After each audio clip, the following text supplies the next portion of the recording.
Welcome to Kickstarter Radio 102.4, and today we're looking at Defcon 1, where war is not fatalistically inevitable. This is looking like an incredible historical war game that's been pimping up to the 9 with, I can't spoil it, can I? That's Lipstickpaddy's job. Well, Lipstickpaddy, quick, tell the folks here what this game is about. It's so exciting. We interrupt this broadcast by letting you know that in February it is our anniversary on the 11th. So you have a chance to ask us any question you'd like by simply putting a question in the comments of this video, but put in brackets the word question, and we'll make sure it gets answered on our upcoming special day. The last day for entry is the 9th of February, so why not take a chance now and write your question in the comments. Many thanks. Now let's get back to the video. Oh my goodness me peeps, it's Defcon 1. What is Defcon 1? Oh my goodness. You're gonna love this game. Oh my god. It's really cool. Why is it cool? I'll tell you when we go down. Right. Now, number of players 2 to 5. You're in the Cold War right up until 1990. But why is this different than any other game in the past? Why is this so cool? I'll tell you why it's got me so excited. First of all, it's coming from French creator, well done, Asynchron. And this game is putting them in the French renaissance of the great companies that are doing Kickstarter games. Look at this board. It is so cool, isn't it? I love it how it's switched the map around. So you've got the Americas on the right-hand side. This is definitely making it look different. You got all the beautiful spots on the board. What's cool is that the 5 factions here, and these are all based with historical technologies and historical unit, blah, blah, blah. But each faction has a complete deck of cards unique to them. So this is going to be great. When you choose your faction, whether it's going to be America or Russia, you're going to get this big vehicle of cards and technologies to play with over the game, and it's going to look absolutely great. There's a space race as well at the top of the map that you will go into as well. This is looking uber cool, and there's a deep dive expansion. It looks potentially like you're going, I don't know what this is, but kind of like mystery, isn't it, on day 1? But it's going to be free for every pledger, it says anyway, and so that's all good. Now, it is a historical game, 1950 to 1990, and all cards and technologies are historically sourced. I love the look of these cards. When we go down below, though, they have broken up each faction, so I should say, I want to say country, but I'm going to call it a faction because it's abstracted from reality, right? Now, it's pretty cool. So if there's 2 players, it's East versus West. And if it's 3 players, there's a death circle. 4 players, semi-co-op. 5 players, secret objectives.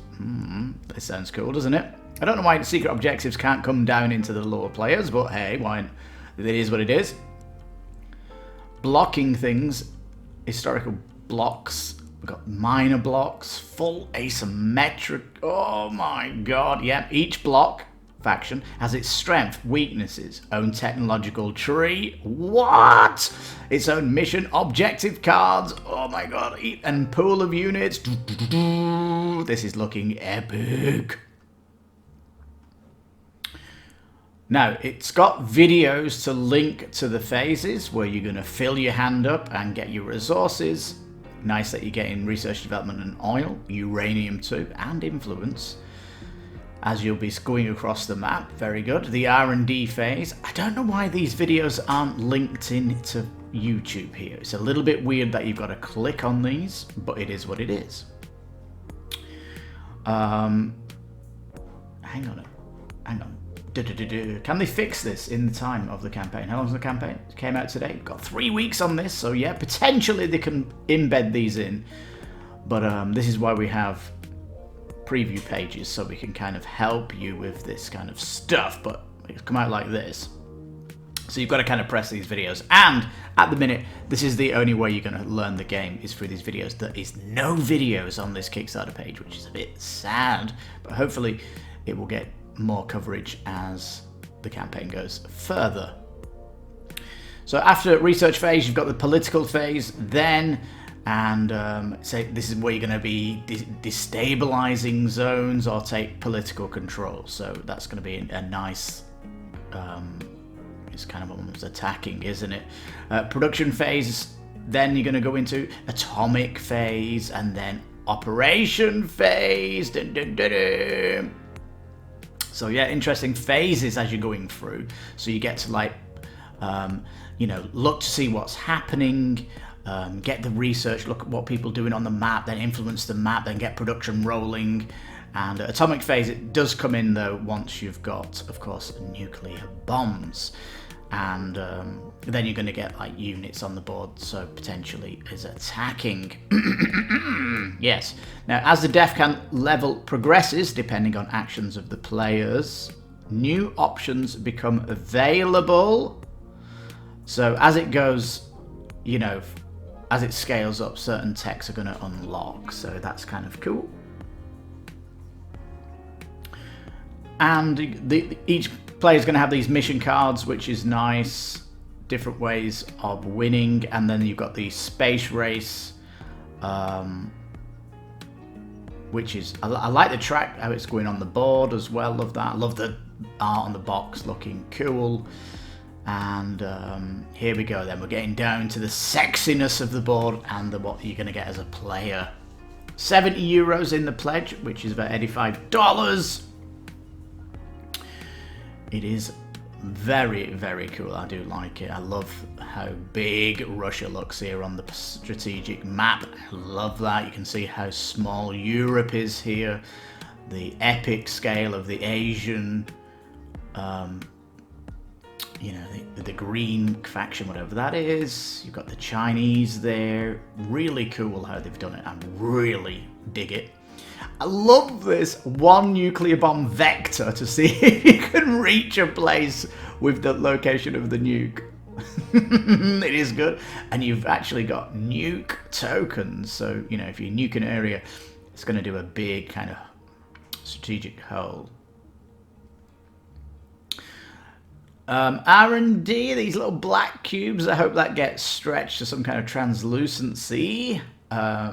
Uranium and wood tokens, that potentially could get done extra as well. Stretch goals coming in. We do have these pawns, which are really weird. It kind of Cluedo 1980, which is jarring to look at. But, it's potentially got the stretch goals coming. Anyway, so the Atlantic Alliance, the board is so big, isn't it? There's a lot going on here. 28 wooden units, 11 different shapes, wonderful. 3 space technology tiles as well. I love the ships on the right hand side. That's going to be into play here. That's really cool. And you can see all the cards of the faction here all looking mega unique.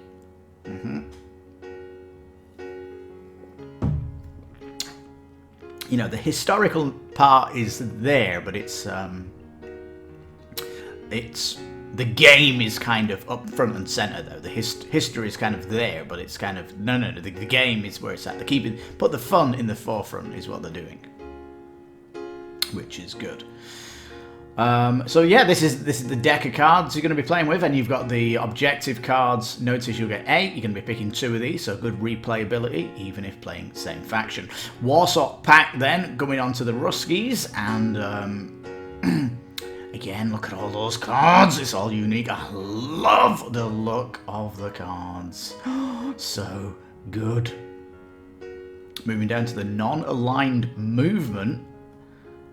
Non-aligned movement. Who are these in the political era? Well, obviously it's the pirates. There's a pirate nation going on. So yeah, this is really cool. Obviously going to be pushing, pushing the abstract nation of the, what would we call it? Political... My mind's gone bonkers. Alternate political reality. There you go. So yeah, maybe not so much terrorism, but just the rise of Islam. I think this one is. I think just that piracy token is there, and that's probably how they're going to be seen, because these nations don't. The big nations don't want these nations to grow. Yeah, pretty hard though, isn't it? You got massive Russia above you on the map. Just so intimidating. The French Republic. Of course, it's coming from France, the game. They've got to put their own their own block there. But lovely tokens as well. And again, some more uniqueness to the cards. I love the push of the naval and the tanks. Got the helicopters and things like that. Super cool. Helicopters, yeah, planes, super cool. Here's the Chinese. They get the orange, don't they? Because Russia are the red. But that's okay. And these are all going to be really cool as well. I mean, just getting a new faction and having that new decks, and the vehicle of the big sheet and everything's going to be really cool, right? All right,